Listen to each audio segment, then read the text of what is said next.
Ah, beleza, podemos começar?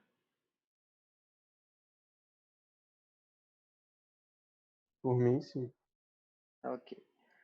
Então, recapitulando o que a gente tinha visto nas nossas brincadeiras. A gente tinha visto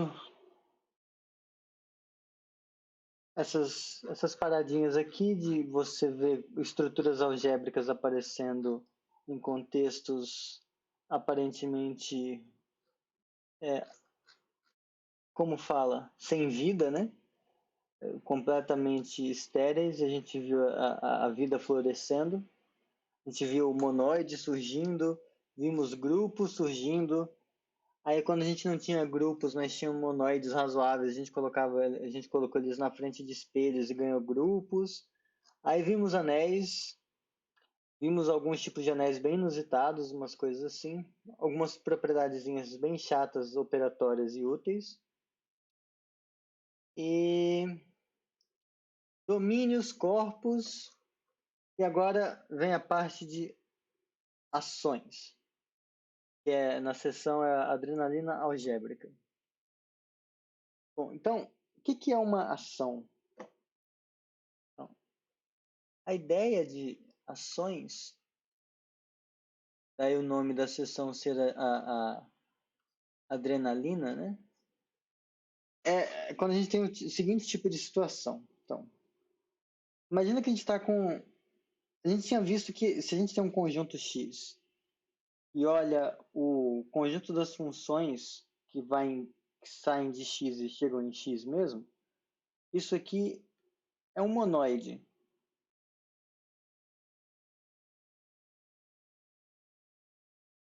A gente viu esse negócio aqui. Então, a gente tem a operação de composição, e essa operação de composição é associativa.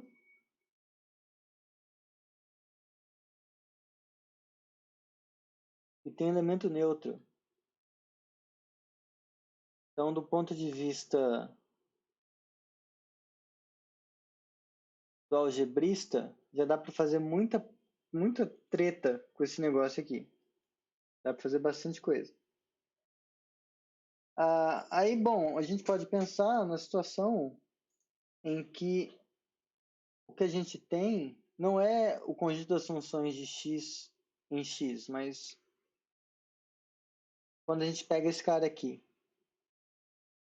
o conjunto das funções de x em y, tá? Só para lembrar aqui, o conjunto de todas as f's tais que f é uma função de x em y.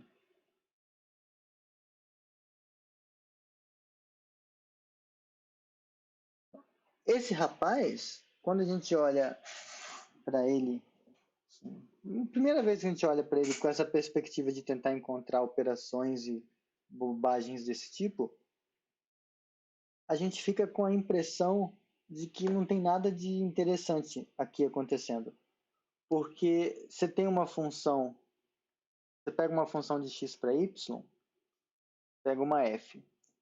Aí depois você vai e pega uma outra função f'.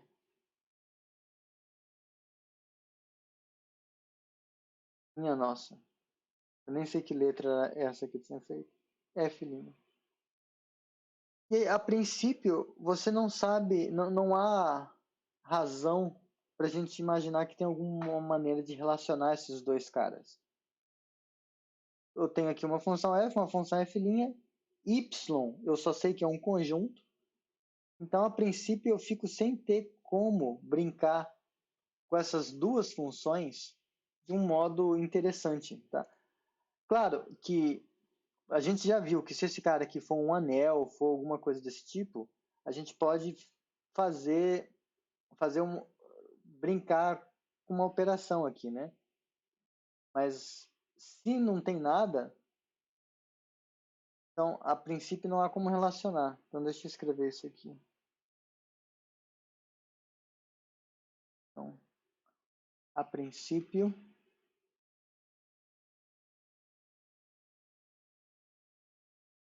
não há Sai daqui.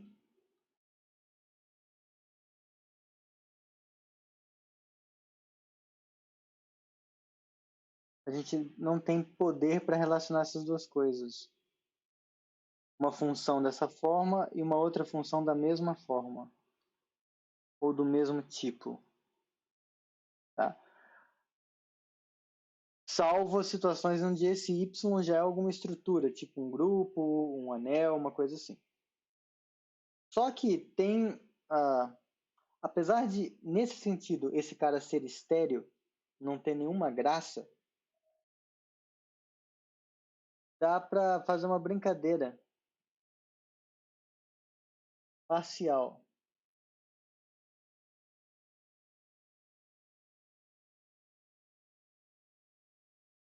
Eu gosto, inclusive, de pensar nisso como sendo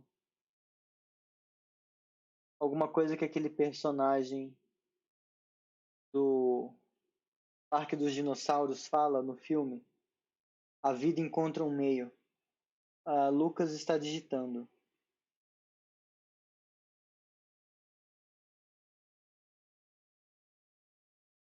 Provavelmente meu áudio ficou muito ruim. Por que não pode se relacionar a funções f e f'? Tá, ok. Boa pergunta. Então, ó, vamos olhar aqui, ó. Eu tô com o meu conjunto. Imagina que aqui eu tô com o meu conjunto x. Aqui eu estou com o meu conjunto y. Aí eu tenho uma funçãozinha que pega todos os pontos do x e manda em certas coisas que moram aqui no y. Essa aqui é a minha f.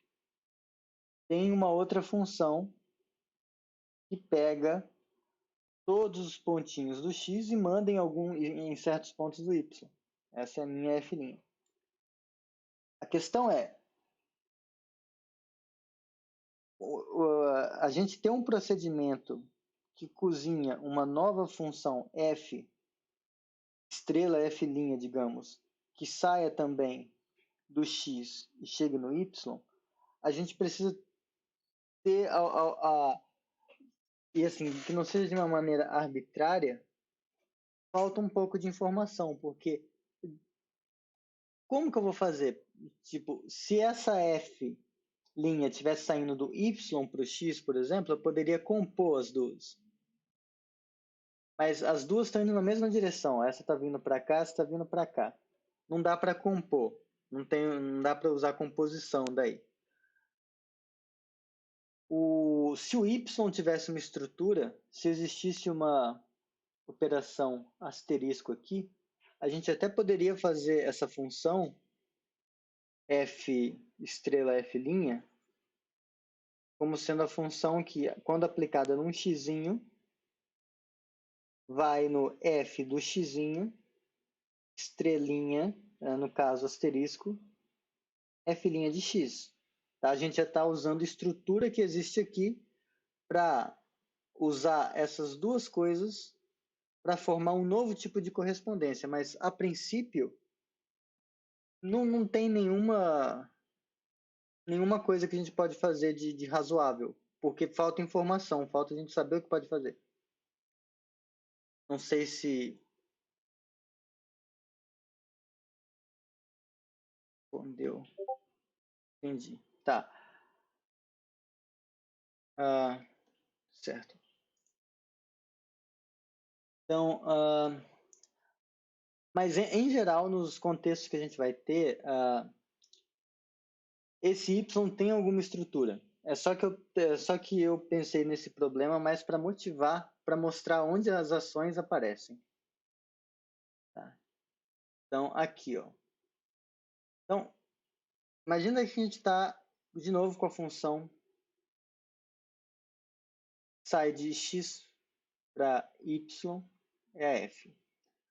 Agora, supõe que eu tenho duas funções novas. Eu vou pegar uma função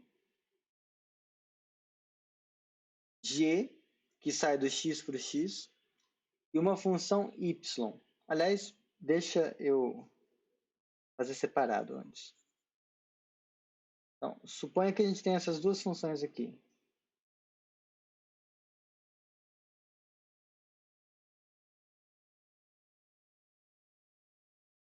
Eu vou pegar uma função g que sai do x para o x. Se eu tenho uma função que sai do x para o x, e agora eu tenho essa função que sai do x para o y, tem um jeito natural da gente usar essas duas para obter uma informação nova. A gente pode fazer a composição.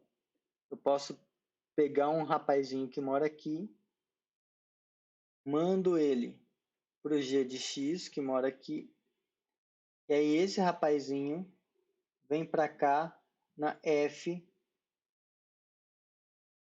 da g de x. Tá? Isso secretamente, isso dá para a gente, aqui não importou exatamente quem era f, o que importou é que a f saía de x e ia para y. E também não importa quem é a função g, o que importa é que ela sai de x para x. Então, no fundo, o que esse desenho faz para a gente é pegar... A gente está com uma função desse... Secretamente, a gente está com um tipo de função assim. Ó.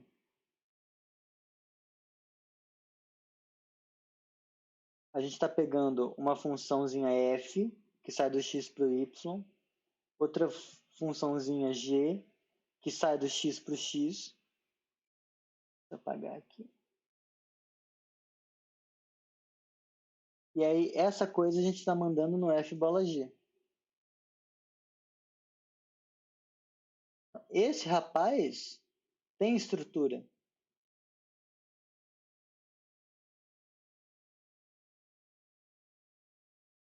E, em certo sentido, dá para a gente se convencer, e eu vou explicar em que sentido. Esse cara com essa estrutura, embora ele, a princípio, ele não tenha nada a ver com esse yx, ele meio que bagunça esse y elevado a x, ele age. Tá? É como se a gente pode pensar assim, o monoide é como se fosse uma varinha ou uma colher, tá? Para ser menos Potterhead, vou pensar numa colher. O yx, ele é uma panela com água ou alguma coisa mais gostosa que água. Talvez, sei lá, um ganache, brigadeiro, alguma coisa assim. Só que o yx, ele está parado, não tem nada acontecendo lá. Quando você faz esse tipo de coisa aqui acontecer, quando você olha essa operação, é como se a colher estivesse mexendo nesse y elevado a x e estivesse movendo as coisas lá dentro. Você está fazendo, ele está agindo lá dentro. Daí o nome que a gente vai ver para esse tipo de coisa é uma ação. Tá?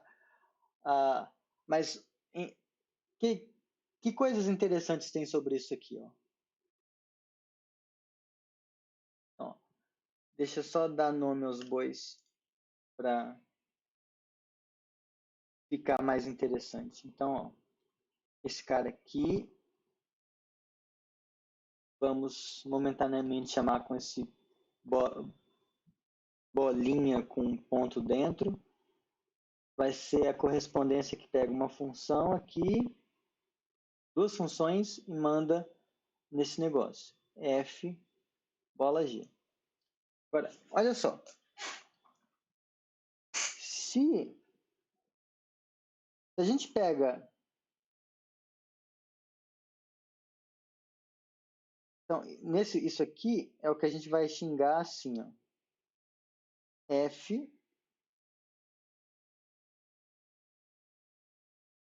a gente vai xingar com outro nome porque está nesse contexto. É a imagem dessa função aqui. É como se fosse uma operação binária, mas é entre conjuntos diferentes. Então, ó, se eu pego uma f que está aqui dentro e uma gzinha que está aqui dentro, então, esse negócio aqui mora aqui dentro. Maravilha. O que está acontecendo aqui é isso, né? Eu estou com a função g, que sai de x para x. Estou com a função f, que sai de x para y. E a gente fez essa composição. E essa composição é uma função que sai de x para y. Então, até aqui tudo bem? O que está acontecendo? Sim. Tá. Agora, olha só que engraçado. Uma vez que a gente tem esse cara morando aqui dentro, pode ser que eu tenha uma outra funçãozinha g' aqui. Eu posso agora fazer essa composição dessa com essa. Em outras palavras, o que eu estou querendo dizer? Que se eu tiver uma outra funçãozinha aqui agora, uma g', também é uma função de x em x, então a gente pode fazer essa desgraça que a gente já tinha calculado e ver como a g' age nesse trem. Porque ó, esse trem é, de novo, uma função do x em y. Então, eu posso compor com essa g' aqui. Agora, quando a gente está fazendo isso é exatamente você pegar o f, embora tenha um nome diferente, né? Só por questões psicológicas eu dei esse outro nome. Isso é, na verdade, isso. E aqui está composto com o g'. Agora, nesse ambiente, assim, uma vez que a gente está fazendo composição de funções, a gente sabe que isso aqui é associativo. Então, isso aqui é f bola, g bola g'. Porque se eu pego um rapazinho aqui, mando para x pela g', e depois eu mando esse rapaz que chegou aqui para o y por essa composta, é a mesma coisa que eu, primeiro, pegar o xzinho, mandar ainda para o x pela composta dessas duas. Então, deixa eu apagar aqui. Posso. Uma hora eu consigo apagar. Consegui. É a mesma coisa que eu primeiro fazer essa composição.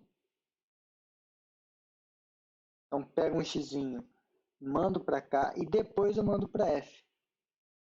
Porque, né, a gente tem simplesmente isso aqui, ó.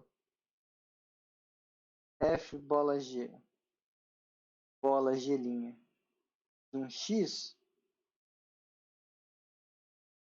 Isso é igual, quando você vai aplicando a definição de composta em todas essas coisas, vai ser f da g de x. Mas isso é a mesma coisa se que você tivesse feito a f bola g bola g' de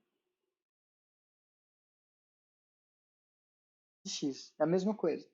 Então você tem essa identificação. Só que aí esse negócio é o quê? Esse g bola g' é alguém que mora em x elevado a x. É uma função de x em x. Então, isso aqui é, na verdade, isso aqui. Então, olha que interessante. Eu vou copiar essa lousa em outro pedaço. Secretamente tem até geometria analítica escondida aqui dentro. Só para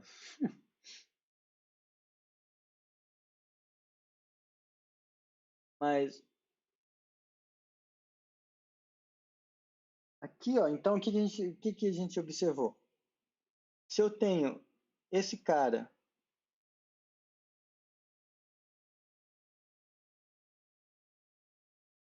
se eu faço o elemento do monoide agir, por assim dizer, nesse elemento nesse F'inho, e depois eu faço agir de novo com outro G', é a mesma coisa que se eu tivesse pegado o F e agido desde o começo negócio aqui. É como se a operação fosse... É como se essa ação fosse compatível com a operação que está aqui dentro. Onde vocês já viram isso? Então,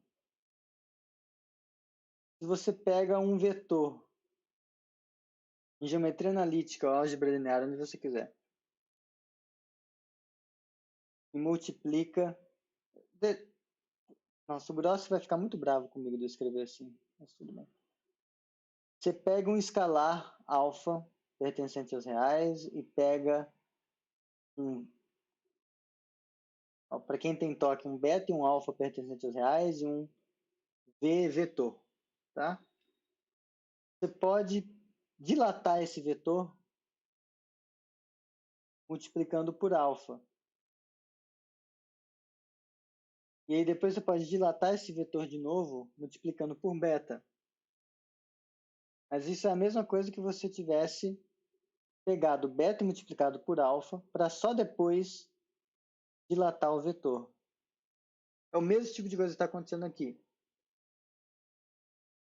Só que escrito ao contrário.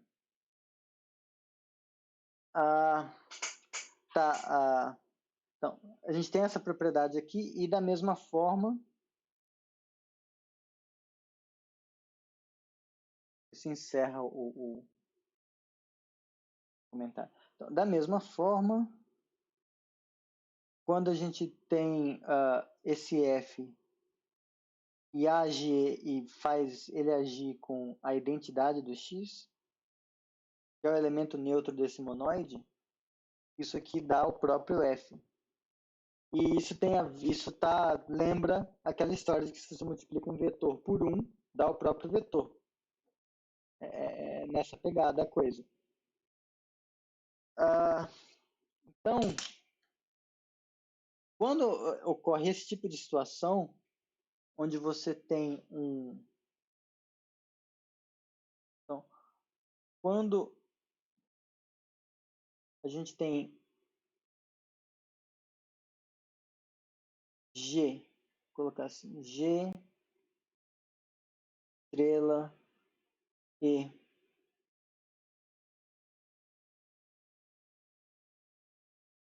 um monoide, e X um conjunto,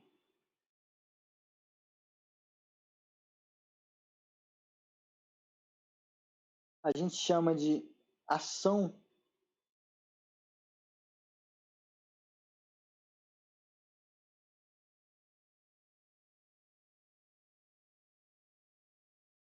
de lado esquerda, ação à esquerda, uma função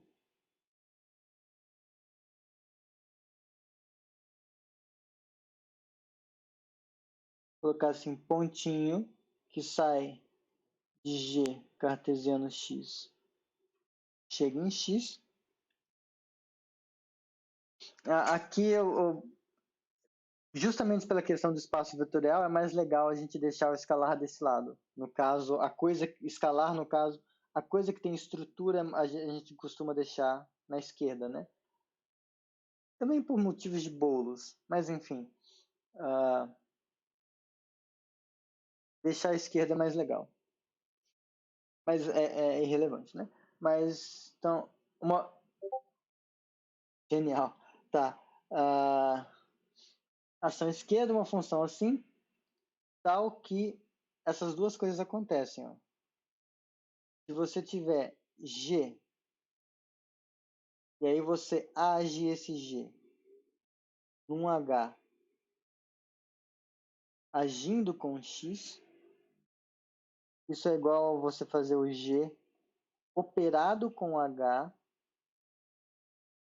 agido com X para todo G e H pertencentes a G e para todo X pertencente a X. Então, só para destacar,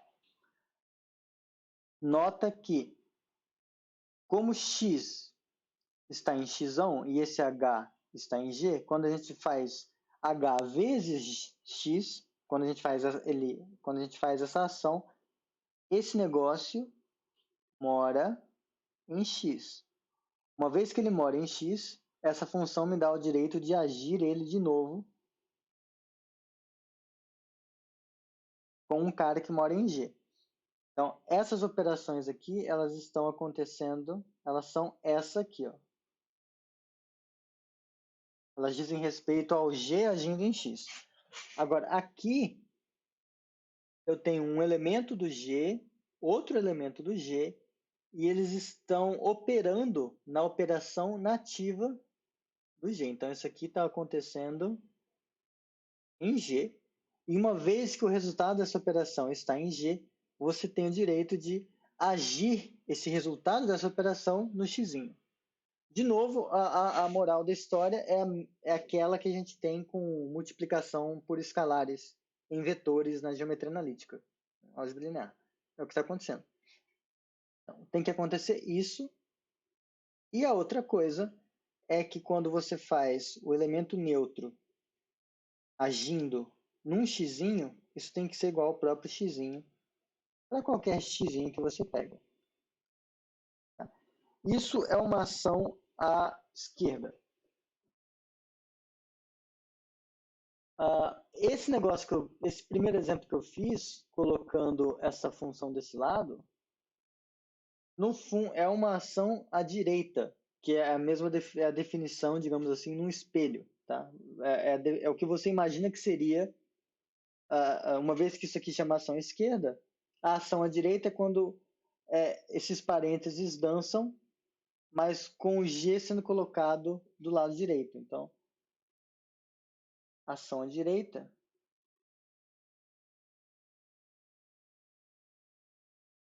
é quando você sai, a coisa está assim, e aí a correspondência a essas propriedades ficam escritas ao contrário, né? Você vai ter x agindo com G operado com H ser a mesma coisa que o x agindo no G e depois agindo no H, e aqui o x operado com E ser igual a x. Tá? Na maior parte da vida de uma pessoa mais ou menos normal, quando aparecem ações, elas não são tão gerais assim. Você não vai ter ações de um monoide. Você vai ter ações de um grupo. E não vai ser só ações de um grupo. Vai ser ações de um grupo abeliano, no melhor dos casos. Até que o algebrista, mesmo o algebrista normal, ele às vezes tem umas ações de grupos e os grupos não são abelianos. Mas pelo menos grupo é. Então, a ideia da definição de ação é essa. Agora, só para, antes de começar a deixar isso mais interessante, só para fazer umas brincadeiras. Então, se a gente tem G, um monoide,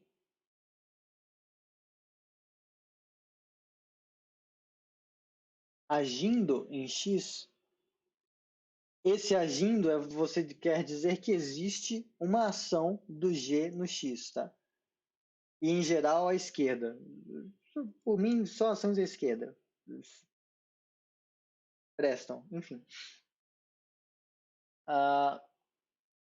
Então, se a gente tem esse negócio aqui, fixado um rapaz x que pertence a x, a gente tem o direito de considerar esse negócio aqui. Em geral, define-se assim, ó. Orb de x como sendo o conjunto de todos os caras da forma g x, tais que g pertence a x. É o que a gente chama de órbita.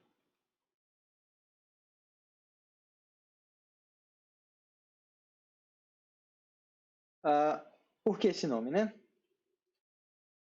Então, deixa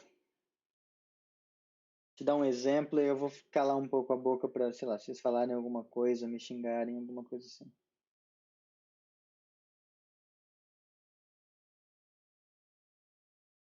Imagina que você está com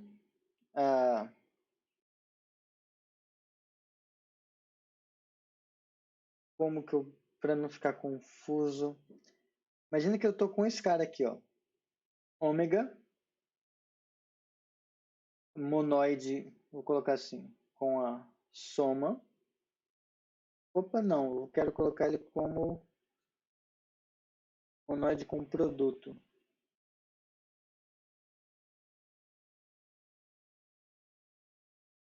Monoide com produto que eu quero? Tá, vamos ver que porcaria vai sair disso.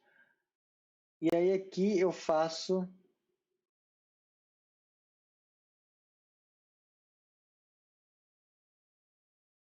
deixa eu pegar um conjunto mais de boa. Vou pegar R. Fingir que a gente já sabe que R existe. E aqui as funções de R em R.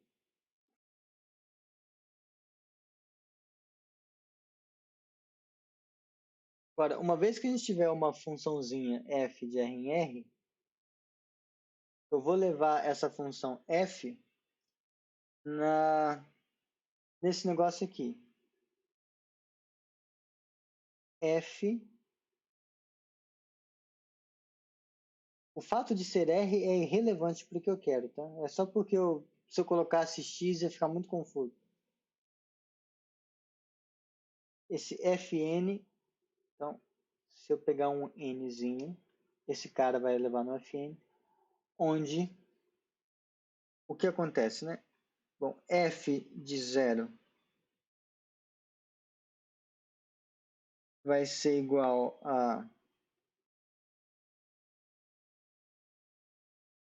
a identidade de x. Opa, identidade de R, perdão.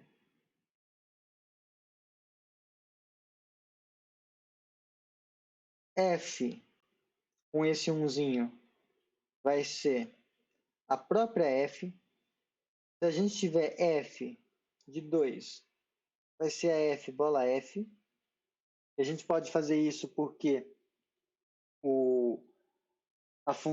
esse cara aqui é um monoide, então eu posso fazer. Não que é um monoide, mas a função sai de R para R, então eu posso compor F com ela mesma. E de modo geral, se a gente tiver o Fn mais 1, Fn mais 1 vai ser o Fn composto com a F. Tá? Então, aqui.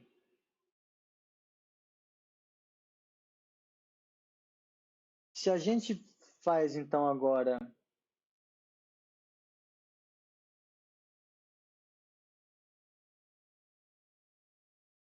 eu estou com Fn,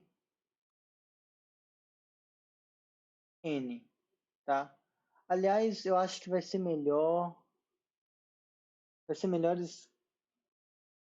escrever assim, quer ver? Aqui eu escrevi com esse n aqui em cima. Vamos escrever o n aqui embaixo. Então, 0 agindo no F é isso. 1 agindo no F é isso.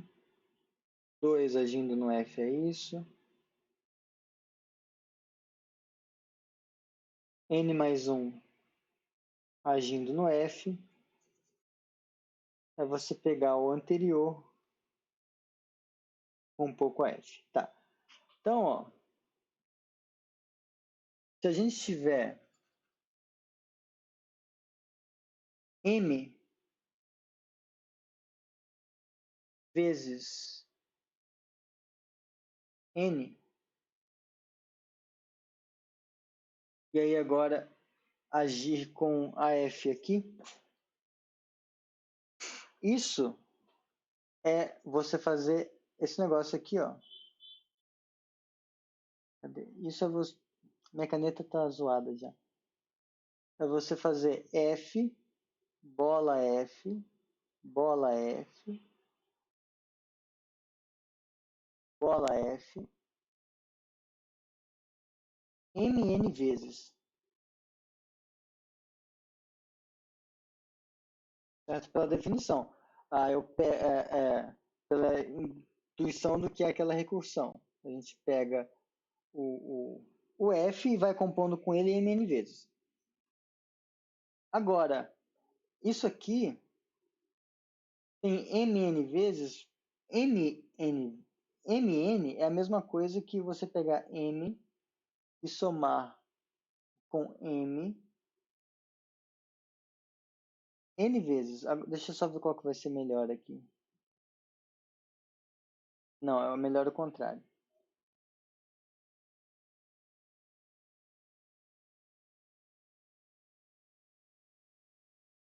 M vezes N é a mesma coisa que você pegar N, fazer N mais M. Opa, N mais N mais N mais N mais N.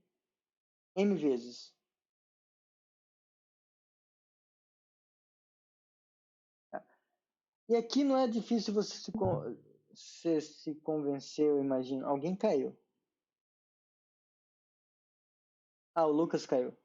Tá. Aqui não é difícil você imaginar que você pode então quebrar isso aqui em bloquinhos de tamanho N. Você vai estar fazendo então a composição F elevado a N. Opa.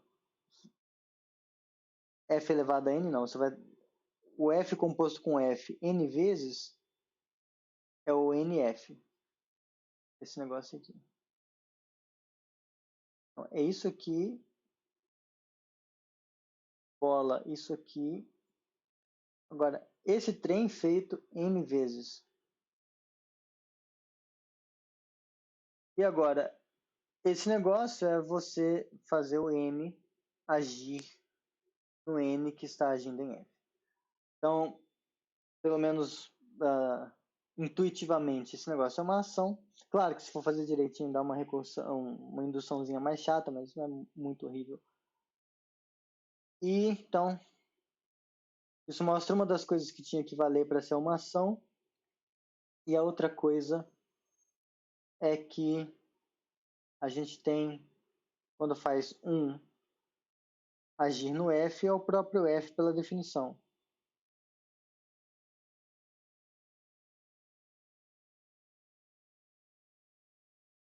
A conexão dele caiu para valer, ele ainda não voltou.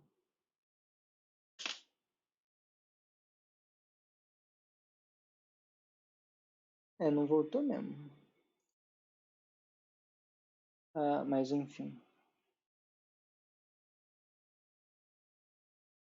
Onde eu estava? Tá, ok. Agora, a ideia do nome órbita, pelo menos para mim, é pensar no seguinte. A gente se convenceu que isso é uma ação. Então, é como se eu tivesse com eu estou com o X aqui. E aí tem aliás, não é o X no caso, né? Era o R cartesiano R. R cartesiano R não, R elevado a R. Isso porque eu estou sóbrio hoje. Ainda. Está. Então aqui. O que houve? Alguém chegou? Alguém caiu? Alguém chegou. O Lucas voltou. Oi, Lucas. Oi. Tá. Não, só para voltar aqui para. Eu sei que eu estou gravando, mas enfim, só para aproveitar o momento. O que eu estava observando naquela hora é que se eu pegar m vezes n, isso aqui, essa multiplicação dos naturais, aí eu pego o resultado dessa multiplicação e faço agir na f com aquela definição, é a mesma coisa que eu fazer essa composta mn vezes, só que aí eu posso olhar essa composta como sendo uma composta de bloquinhos. Eu olho esse f composto com f n vezes, depois f composto com f n vezes, e vou fazendo isso m vezes. Eu vou ter isso aqui. Aí uma vez que eu tenho isso pela definição, é você fazer o m agir no nf, que é esse negócio, que é a f composta com f n vezes. Então esse negócio aqui, essa funçãozinha que eu tinha definido, é uma ação. Acho que foi só isso que você perdeu, provavelmente. Esse finalzinho. Ah, ótimo então. Obrigado. Porque aí, agora que a gente se convence que isso é uma ação, o nome órbita, Lotério, a Fabíola está digitando. Ele perdeu a piada sobre estar sóbrio. Ah, como assim piada? Eu estou sóbrio. É, bom, o Jim tá aqui me esperando, mas enfim. Tá, enfim. Então, ó, imagina que eu tô. Eu pelo menos para o nome órbita ficar no meu coração, eu penso assim. Eu tenho aqui. Eu vou desenhar essa bolinha. Essa bolinha está representando a identidade de R, a função de R em R que leva cada número real nele mesmo, que é a identidade do monoide. Mas é uma função que está lá travada pelo modo como eu fiz. Aí aqui eu tenho a funçãozinha f. O que aquela ação que eu defini faz? Ela pega o seguinte: esse rapaz vai ser o f, vai ser o 0f. Esse outro rapaz vai ser o 1f. Então, daqui saiu para cá, digamos assim. Agora, o 2f mora em algum lugar. Então, esse 2f morando em algum lugar, veio para cá. O 3f mora em algum lugar, digamos que seja aqui. E aí, conforme eu vou percorrendo todo o monoide, conforme a gente vai percorrendo todo o ômega está agindo aqui, né? Só para recapitulando. A gente pegou uma ação que pega as funções de R em R e bagunça elas, fazendo os naturais agirem nelas. E essa ação faz isso. Aí a órbita dessa função, pela definição que a gente tinha dado, vai ser o conjunto de todos os NFs com N pertencente a ômega. Então, em certo sentido, a órbita tem esse nome porque a gente está vendo todo o percurso que esse vagabundo fez. Que esse planeta fez nesse céu abstrato, digamos assim. E, bom, fica ainda mais com cara de órbita se esse ômega que está agindo aqui não fosse o ômega, mas fosse um tipo de grupo que nesse seminário a gente vai ver bem mais para frente, que são grupos cíclicos, que são grupos finitos, que em certo sentido eles fazem uma volta em si mesmos, eles são tipo um relógio. Você vai indo, vai indo, vai indo, vai indo e volta. Então poderia ser o caso, se não fosse esse ômega, que essa ação foi e chegou aqui de volta. Ela poderia acontecer isso aqui. E aí meio que essa órbita, ela está te descrevendo todas as posições que o F tem depois de ser bagunçado pela ação do ômega. Tá? Então, a órbita é nesse sentido, assim, o apelo psicológico, pelo menos para mim, é esse, de que a órbita te dá um registro do movimento, por assim dizer, que essa estrutura algébrica induziu nos elementos do conjunto. Então, daí órbita, porque você está... Tipo, o que é a órbita da Terra, né, em torno do Sol? Seria o conjunto de posições que a Terra assume em relação ao Sol ao longo do 365 dias, não sei, e algumas horas. Faz muito tempo que eu não assisto Cosmos, então eu esqueci essas coisas. Mas é alguma coisa assim, órbita no contexto da astronomia, alguma coisa assim. Eu ia falar astrologia só pra zoar, mas enfim. Eu não vou descer tão baixa nessas coisas. Mas tá, então a órbita de uma ação é isso. E qual a graça, né? Para que alguém ia se importar com a órbita de alguma desgraça desse tipo? Pelo seguinte, colocar aqui um leminha.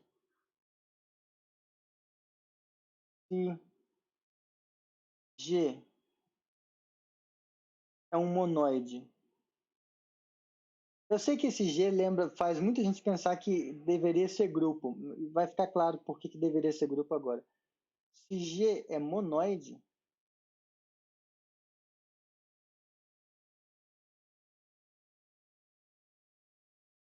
então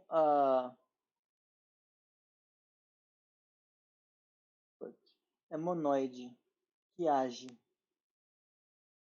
em X. Então o X, o conjunto X, é a união das suas órbitas.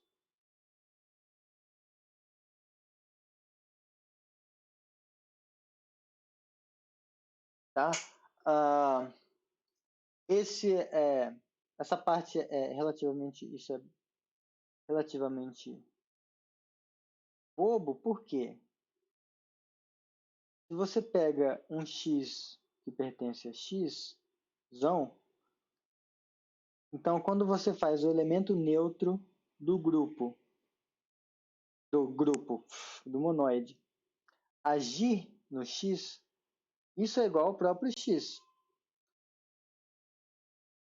Mas esse E vezes X pertence à órbita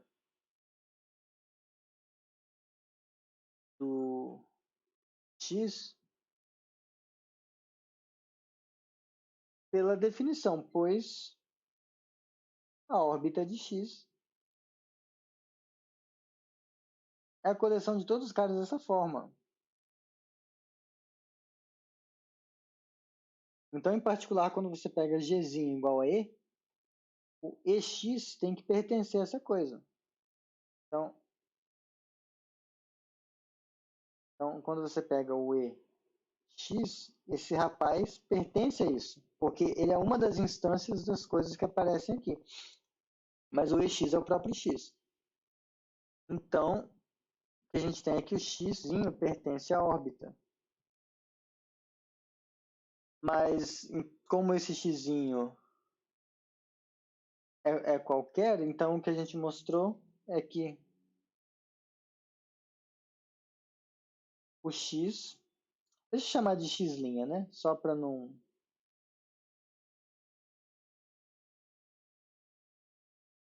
misturar aqui com esse outro xzinho que eu estou deixando no índice.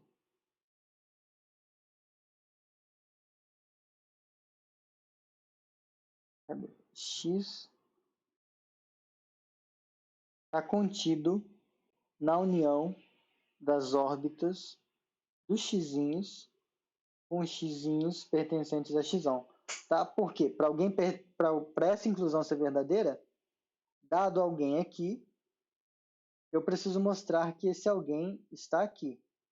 Bom, mas você pegou um x' e mostrou que esse x' pertence à órbita de x', portanto, pertence a algum desses caras. E se pertence a algum desses caras, então pertence à união. Então a gente tem essa inclusão. Como a outra inclusão é automática, porque esse G de x', pela definição, ele já é alguém que mora em x. Como a gente tem a órbita do x contida no x para todo x, então se você pega várias coisas que estão em x e une, a união delas também está lá. Então a gente tem essa outra inclusão. Portanto, a gente tem as duas.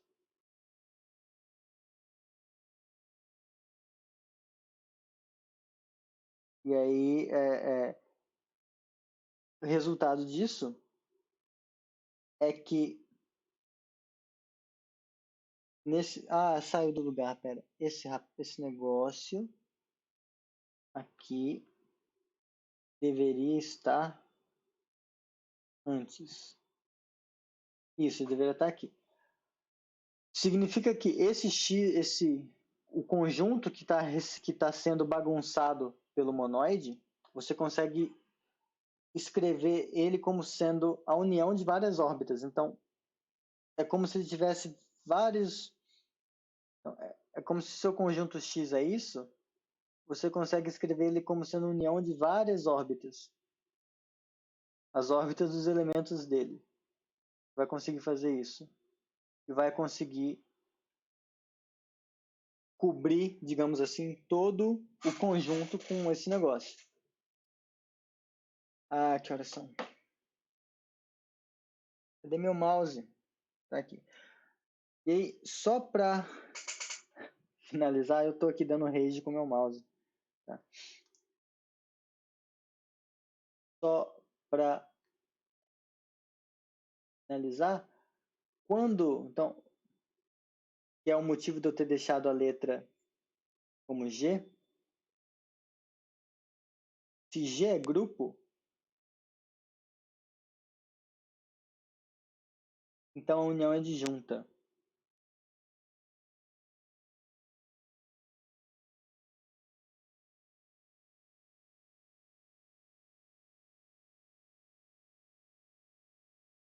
Em que sentido? O que eu quero dizer com união disjunta? A gente está com o X aqui, e essas órbitas, na verdade, elas vão definir uma partição do conjunto. A gente vai ter a órbita de um certo x, aqui, aí aqui vai ter a órbita de um certo y, aí aqui vai ter a órbita de um z, aqui vai ter a órbita de um... acabou o alfabeto. W, vai ter a órbita de um outro rapaz, um P, e assim sucessivamente. E essas órbitas são 2 a 2 disjuntas, se o G é grupo. Por quê? Então, isso é, se a gente se... Ou melhor em que sentido, né? Se vou colocar aqui, se x é diferente de y,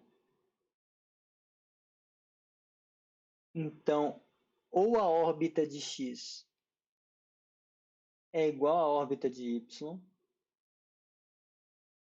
ou a órbita x e a órbita de y são disjuntas. Tá?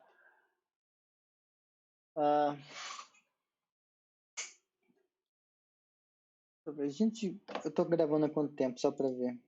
Eu tô gravando há 54 minutos. Acho que dá tempo de... Dá para fazer esse negócio aqui.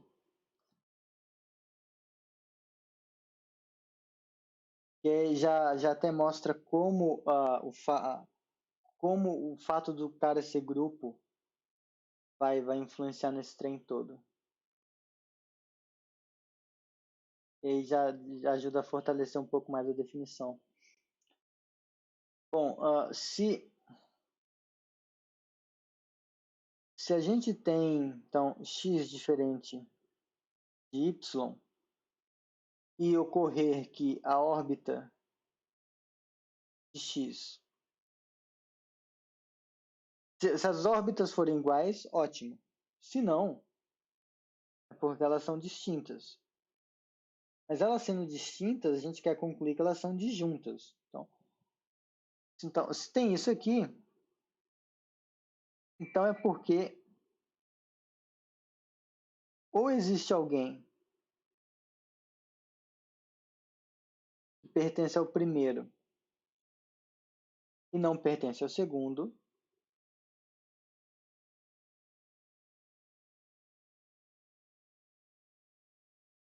ou esse alguém pertence ao segundo e não pertence ao primeiro.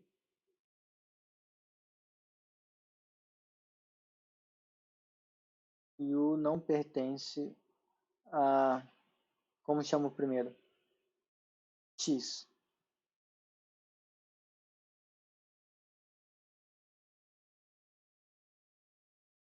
Bom, vejamos. Então, pega um desses casos aí e suponha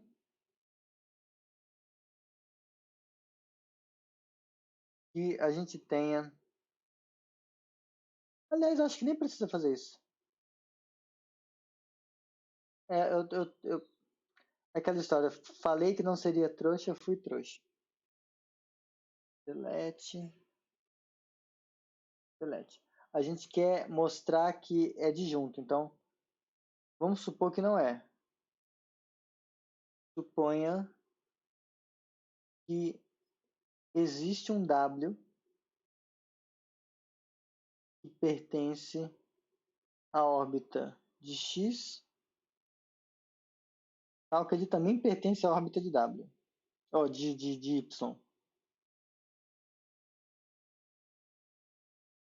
Então, pela primeira afirmação, o W está na órbita de X. Significa que a gente tem W é resultado de você pegar o G, algum Gzinho, e agir no X para algum G.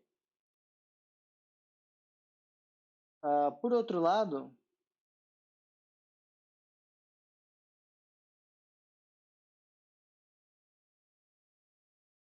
o W, por estar aqui, ele também é igual a um certo G'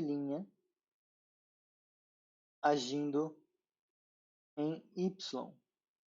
Tá? Agora, qual a graça disso, né? Vamos reescrever isso aqui. A gente está com um W que é igual a um G agindo com X, e aqui a gente está com o mesmo W como sendo um G' agindo com Y. Bom, nota que se a gente fizer, como fala, se eu multiplicar, se eu fizer a ação do G menos 1 desse lado e do G menos 1 desse lado, por um lado, isso aqui vai dizer para a gente que esse rapaz é igual, como a ação ela pode brincar com os parênteses, isso aqui vai entrar,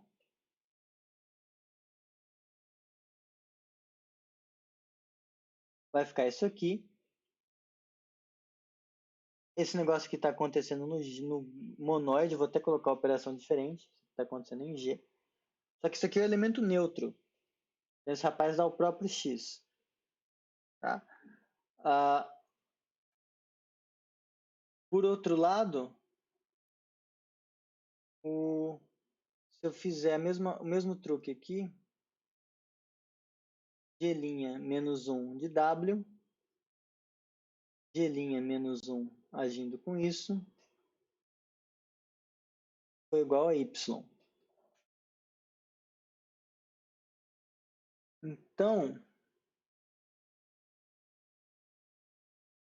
é que eu estou com preguiça de colar do texto. Eu queria resolver sozinho. Mas isso mostra pra gente que, então,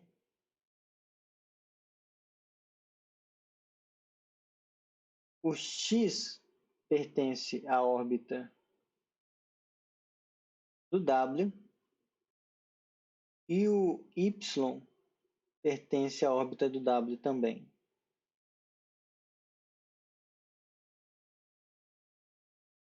Tá?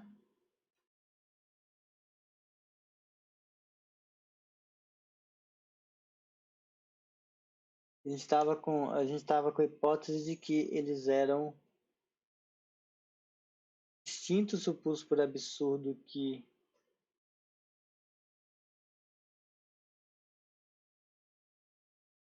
o que acontece. Ah, não. Tá. Ah, é aquele velho truquinho, eu sou perito nisso, cara.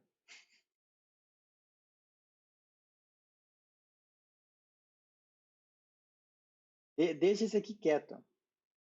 Brinca com esse aqui não. Pronto, foi a chuva. Aqui, G vezes Y, ok. Tem que ter esse negócio aqui. Então, a gente tem o X como sendo esse negócio, o W como sendo esse negócio. Então, ó, o que acontece se a gente pegar esse valor de W aqui e empurrar ele, trocar esse valor aqui e colocar no lugar de W? A gente vai ter que o G menos 1 vezes G' de Y. Esse aqui é o antigo W. Tá? Esse cara é igual ao X. Ou seja, isso mostra que o X pertence à órbita do Y. Por quê? Porque o X é exatamente isso aqui. Ó. Ele é o G menos 1 vezes G', que é um elemento do G, operado com Y. Então, o X é alguém que em algum momento apareceu na órbita do Y. Só que, em particular, disso aqui, se você fizer qualquer cara agir no X, vai ser... Se você pega agora e coloca um H vezes X, é a mesma que você colocar um H aqui. Então, esse H vezes X também pertence à órbita. Então, isso aqui diz para a gente que a órbita do X vai estar contida na órbita do Y. Agora, se a gente fizer o argumento no espelho, a gente conclui que a órbita do Y está contida na órbita do X. E dessas duas inclusões, a gente chega na conclusão de que as duas órbitas são iguais. A gente tinha suposto que elas eram distintas. Então, se elas são distintas, elas precisam ser disjuntas. Porque se elas tiverem algum cara em comum, então você consegue fazer esse truque e mostrar que as duas órbitas são iguais, na verdade. E aí isso te dá uma partição. Então, em particular, se a gente olhar a cardinalidade do conjunto X, vai ser a soma das cardinalidades das órbitas. De X para X pertencente a um conjunto de representantes.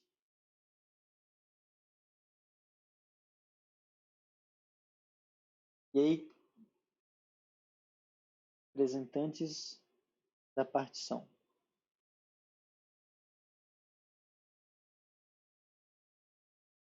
E aí, assim, isso é um pulo para pessoa que gosta de grupos estudar um negócio que chama teoremas de Silo, que é uma coisa horrível, mas uh, mas é um que no fundo vem dessa questão de observar como funcionam as ações, essas coisas.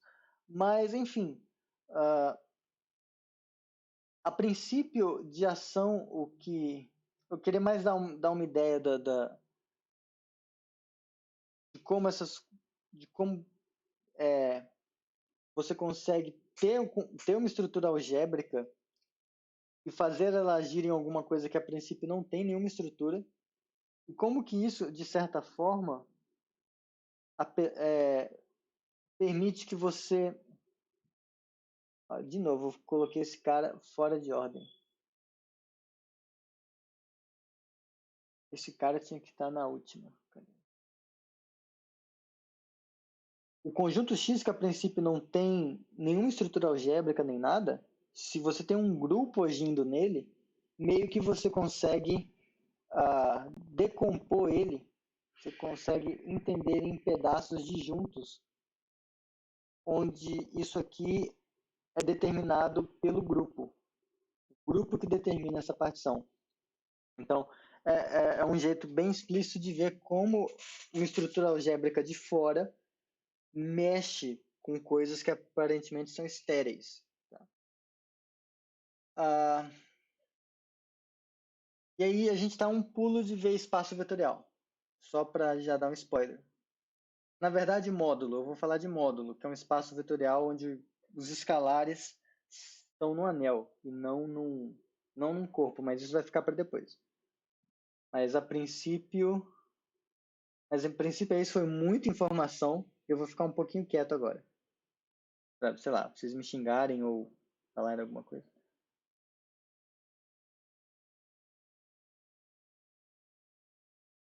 Ou mandarem coraçãozinho.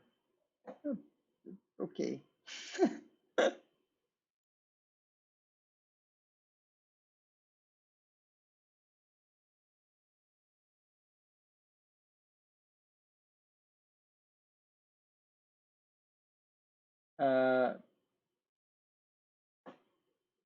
Bom, sei lá, tem alguma coisa que queria observar? Alguma... Tá, eu imagino que não deu para entender tudo 100%, mas alguma coisa ficou muito perto de zero. E, eu queria... Essa parte eu não entendi nada, sei lá. Ok, tá.